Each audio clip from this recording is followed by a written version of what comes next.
नमस्कार दोस्तों, मैं हूँ मीठी मीठी मिष्टी और आप सुन रहे हैं मिष्टी नरेट्स कहानी। दोपहर का समय था। गांव के ज्यादातर लोग अपने अपने घरों में थे। धूप आंगन में सीधी गिर रही थी। रामदीन अपनी खाट पर बैठा सामने की दीवार को देख रहा था। अंदर रसोई से बर्तनों की हल्की आवाज आ रही थी। पहले इसी समय उसका बेटा स्कूल से लौटता था। दरवाजा धक्का देकर खोलता और हंसते हुए कहता, बाबूजी, आज मास्टर जी ने मेरी तारीफ की। तब रामदीन मुस्कुरा देता। उसे समझ नहीं आता था कि तारीफ में इतनी खुशी कैसी। अब दरवाजा नहीं खुलता था, बस धूप आती और चली जाती थी। बेटा नौकरी के लिए शहर चला गया था। पहले चिट्ठियां आती थी, फिर फोन और अब कभी कभी सिर्फ एक छोटा सा मैसेज, बाबूजी काम बहुत है, बाद में बात करता हूँ। एक दिन रामदीन ने खुद फोन मिलाया। उधर से जल्दी में आवाज आई, हाँ बाबूजी, मैं मीटिंग में था।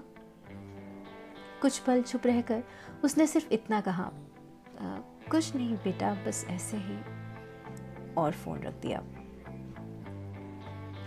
उस दिन उसे पहली बार समझ आया कि किसी की तारीफ में खुशी क्यों होती है, क्योंकि वो किसी के पास होने का एहसास देती है, सराहने का एहसास देती है। अगले दिन दोपहर में दरवाजे पर दस्तक हुई। सामने उसका बेटा खड़ा था, थका हुआ, आंखों में हल्की शर्म लिए। उसने धीमे से कहा, कल आपने पहली बार खुद फोन किया और मैंने जल्दी में काट दिया बाबूजी। कल ही मेरे एक साथी के माता पिता तीरथ करने जा रहे थे और उनकी नौका दुर्घटना हो गई। इसी दुर्घटना में वो अचानक चल बसे। वो 3 साल में पहली बार छुट्टी लेकर घर गया, और वो भी ऐसे मौके पर। मुझसे रहा ही नहीं गया बाबूजी, तो आ गया। 1 हफ्ते की छुट्टी लेकर आया हूँ, आप लोगों के साथ ही रुकूंगा। कुल देवी के मंदिर भी जाएंगे। माँ 2 सालों से चलने को बोल रही है।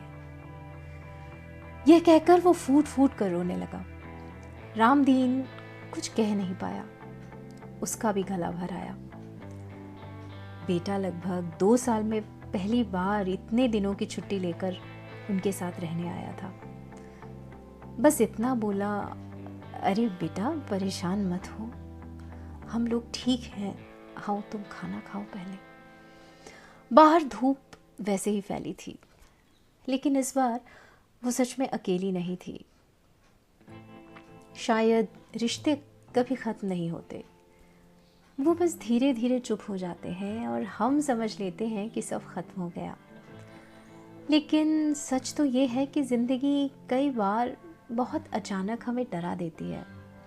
किसी और के घर का दुख अचानक अपना भविष्य लगने लगता है, और तब पहली बार एहसास होता है कि हम अक्सर अपने लोगों को हमेशा अपने साथ मानकर चलते हैं।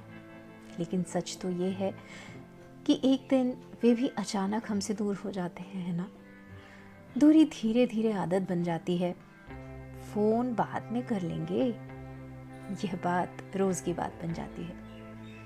लेकिन एक खबर, एक दुर्घटना, कोई हादसा अगर हो जाए, तब समझ आता है कि काम कभी खत्म नहीं होगा।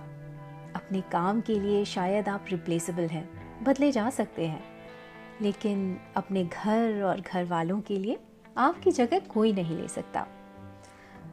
बट शायद इंतज़ार करने वाले लोग एक दिन सच में छूट सकते हैं, और छूट जाएंगे, क्योंकि घर दीवारों से नहीं बनता, इंतज़ार से बनता है। उन लोगों से बनता है जिन्हें खो देने का ख्याल भी दिल को डरा देता है। शायद बेटे को फिर से शहर लौट जाना होगा। जिंदगी उसे फिर से दूर ले जाएगी, लेकिन हर दूरी का मतलब रिश्ते का खत्म हो जाना नहीं होता, क्योंकि कुछ रिश्तों का स्थायी हल हमेशा साथ रहना नहीं होता, बल्कि दूर रहकर भी जुड़े रहना होता है। एक सच्ची बातचीत, एक छोटा सा फ़ोन, या बस यूं ही पूछ लेना कि माँ, बाबा, खाना खाया। कई बार इतना सा ही काफ़ी होता है किसी भी आंगन की चुप्पी को फिर से घर बना देने के लिए।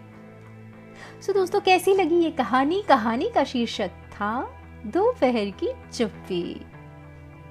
यहाँ हर आवाज़ एक एहसास है और हर कहानी एक सफ़र। तो बस सुनिए मत, महसूस कीजिए। और अगर आप भी एक राइटर हैं और चाहते हैं कि आपकी कहानी मेरी आवाज़ के ज़रिए दुनिया तक पहुँचे, तो डिस्क्रिप्शन में दिए गए गूगल फॉर्म के थ्रू अपनी कहानी ज़रूर भेजिए। और अगर आपको ये कहानी रिलेटेबल लगती है तो इसे लाइक, शेयर और सब्सक्राइब करके अपना प्यार दीजिए दोस्तों। और ये भी बताइए आप अपने घर कितने दिनों से नहीं गए हैं, कमेंट करके बताइए। बेल आइकॉन को प्रेस कीजिए फॉर द नोटिफिकेशन और साथ ही कमेंट बॉक्स में अपना प्यार देते रहिए। मेरे साथ बने रहिए कहानियों के सिलसिले में, क्योंकि अगली कहानी बहुत प्यारी आने वाली है आप लोगों के लिए।